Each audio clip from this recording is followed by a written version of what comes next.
Mummy આજે પૂરી બનાવજો ને. હા માં તો નવરી જ છે. મમ્મી આ બનાવો, મમ્મી ઓલું બનાવો. આ રોજ તું ને તાર બાપા તો નવી નવી ફરમાઈશું લઈને બેહી જ ગયા હોય હો.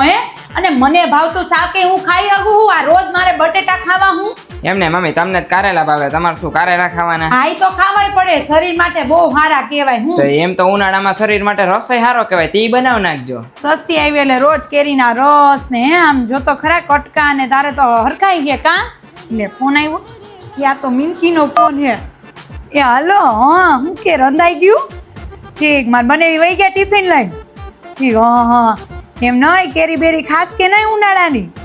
ઠીક તે લઈ આવી કેરી તો અમે તો રોજ રસ ખાય. હવે તને હું ખબર, હું તને એડ્રેસ આપું ને. અરે આ કેસર કિંગ શ્રીરામ વાળા, અરે ત્યાં એક નંબર કેરી આવે દવા વગરની, ઓર્ગેનિક ને એકદમ રસથી ભરપૂર. તું ત્યાંથી જ લઈ આવી દે.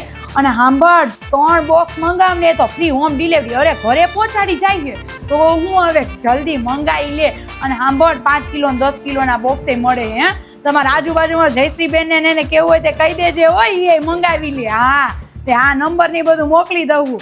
તમે હું જો આ ઉનાળાની કેરી શ્રીરામ કેસર કિંગ માંથી મંગાવવાની છે. આ એડ્રેસ રહ્યું ને નંબર ફોન કરો હાલો. એને જામો પડી જાય રસ બસમાં.